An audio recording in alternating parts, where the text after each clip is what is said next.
Hey, here we are back again for part 2 of this deep dive into the Web of Tales, this time focusing on what everyone wanted last time, the Mimic. Last time, we delved into Tales from the Pizzaplex, the web of stories those books have created, and exactly how and why most of Tales from the Pizzaplex is in the game's timeline. Now note, that is not all of Tales. While most do connect to each other on the web, there are others that don't necessarily need to, and that's alright after all. Instead of focusing on those today, we'll be digging into a set of stories that is in fact connected to the web, those being stories involving the Mimic. If you've been living under a rock or don't have the money to spill on a set of 12 FNaF books a year, the Mimic was an endoskeleton created by a man named Edwin Murray. In the early days of Fazbear Entertainment, just after launching Freddy's, Fazbear purchased the engineering company of one Edwin Murray, who would go on to create animatronics for Freddy's sister locations. No, Edwin is not a Henry parallel. He never created a pizzeria or characters. His child died under very different contexts than Charlotte, and he was only tasked with making endoskeletons for random costumes Fazbear Entertainment sent him, not the actual characters of Freddy, Bonnie, Chica, and Foxy. While we don't know too much about Henry's early involvement, we do know he created some of the earliest characters, which is just not something we see Edwin do. Edwin just gets sent empty costumes of the most bizarre characters which he has to make endoskeletons for, and beyond that, he's not one of the creatives of Fazbear Entertainment. To skip ahead a bit, Edwin, living in his refurbished factory, is too busy working on animatronics and has no time for his son. So what does he do but create another animatronic to take care of him? This was the Mimic, an animatronic built from scrap that was programmed to learn and mimic behavior it observed. Pretty simple. Where this goes wrong is after Edwin's son's death, Edwin takes his anger out on the Mimic, beating the absolute crap out of it before skipping town for around 3 decades. Fazbear then sends no less than 3 cleanup crews into Edwin's factory that all get absolutely decimated by none other than the Mimic. In classic Relocate Project fashion, one of the members of Team A chooses to record their progress throughout the factory,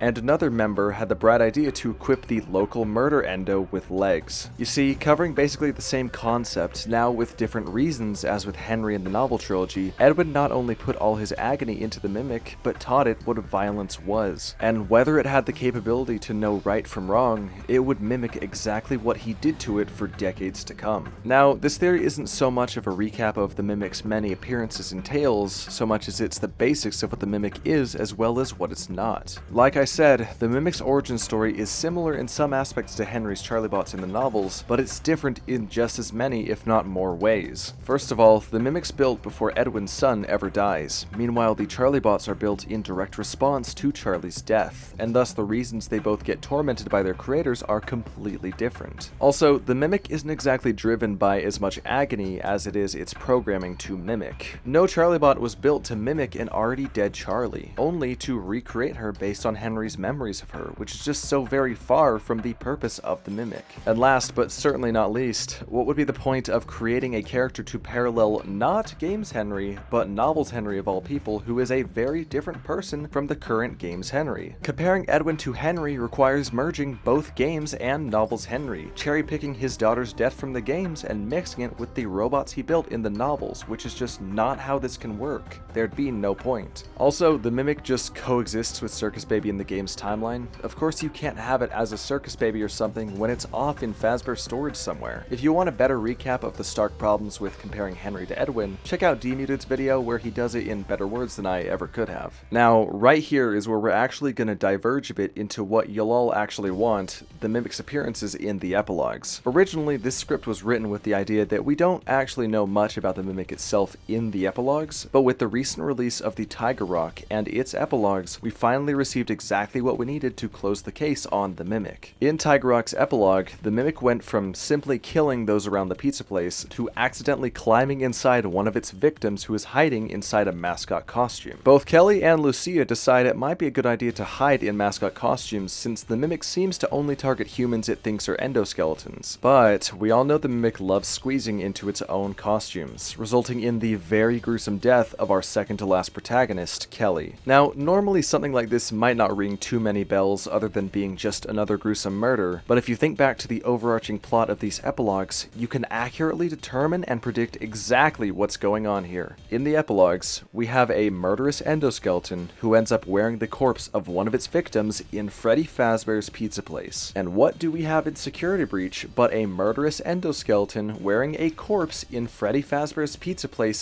deep beneath the Pizzaplex? Barring the Spring Bonnie suit, the Mimic actively checks all the boxes of Burntrap. And heck, we can even preemptively check that missing box with something this current epilogue set up. In the story, before the teens get the idea to hide, they run into a Jester Springlock suit that also came from the Mimic story. Due to this, Lucia, who read an endoskeleton manual in an earlier epilogue, mentions quite a bit about the faulty mechanisms of Springlock suits, even avoiding accidentally hiding in one that she knew would end up killing her. Beyond that, this information goes absolutely nowhere until you realize this epilogue just set up exactly how the Mimic epilogues will conclude. The Mimic is now only one step away from becoming Burntrap, so all Lucia needs to do to survive and make it out of the pizza place is to get the Mimic spring-locked in an old Spring Bonnie suit somewhere in the building. That's my prediction. In one of the two next epilogues, the Mimic is gonna get spring-locked, and at that point, what will the difference be between the Mimic and Burntrap?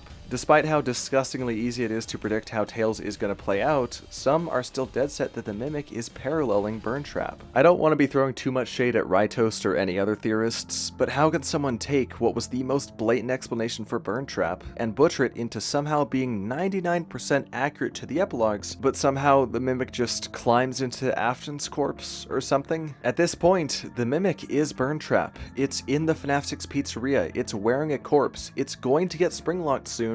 But no, it's just a very accurate depiction of the real lore. I just do not get that. Let's dive into that theory for a sec. The epilogues parallel the games and are meant to show us how an endoskeleton climbs into Afton's corpse to become Burntrap. That explanation just creates so many more questions than it actually answers. If not the literal Mimic, what is this endoskeleton? Why would an endoskeleton be climbing into Afton's corpse in the first place? Why would the massacre of over 10 teens and 20 workers somehow only amount to how William's corpse got piloted by some random endo? Even Burntrap's literal design does not support this, as Burntrap's endoskeleton has some design features matching a Springlock suit. However, there's no universe where a Springlock endo is going to be climbing back into his body for some reason. Under it being a parallel or canon, both scenarios require these Springlock details on Burntrap to be coming from the Springlock suit itself. But if the Mimic does indeed get Springlocked in a future epilogue, the point of that being where the Springlocks came from in the games would be null as a parallel, when the Mimic would be indistinguishable from Burntrap himself at that point. On that part, I just don't think I'll ever exactly understand why theorists just cannot predict what's gonna happen in Tales. This hasn't only happened with the Mimic, but also Tales itself, where one of the biggest arguments against it being canon was the Baobab tree not being present in Security Breach. Somehow, the fact that at least 7 other attractions had already been removed from the Pizzaplex in the span of Tales slipped by during that thought process. From the very beginning, it was easily predictable that the tree would be removed eventually, since it literally corrupted the Glamrocks and killed 2 Fazbear board members, and non-surprisingly was planned on being removed in Tiger Rock. I think the more overarching issue in this case would be theorists just not able to apply their better judgment to books, as if everything were just black and white. In the process of creating a book series, there's gonna be mistakes, but that doesn't mean one tiny mistype's gonna make an entire continuity of revelations non-canon. For example, I know me and ID's Fantasy have juggled this one around quite a bit, and as an actual response to her, if you take an objective look at every date mentioned between the Mimic and the storyteller, the entire plot cannot physically exist, parallel or otherwise. If we trust every single date relating to the Mimic, Edwin is at the very latest making animatronics of the Freddy's characters for Fazend in 1980, a whole 3 years before Freddy Fazbear's Pizza even existed. Additionally, if we push Edwin's return to the company to its very latest, it still ends up anywhere from 2010 to 2020, which is just not inherently possible with Fazbear out of commission till around 2023. Note that the only references for legitimate parallels anyone has to go off of is from the novel trilogy and Frights, which both stay near 0% away from how Fazbear Entertainment was initially depicted in the games. So Tales just upturning all that all of a sudden would be just as much of a 0% probability. Besides that, the bigger issue is that for some reason, nobody seems to remember that William Afton himself exists in Tales from the Pizzaplex due to Pressure's mentioning of William as the killer and the indie games themselves. Heck, I just remembered the best reason of all in the middle of writing this, Tiger Rock mentions Freddy Fazbear's Pizzeria Simulator, the game, and you cannot have FFPS without Henry. Why the hell would a parallel timeline have Edwin, the Henry stand-in,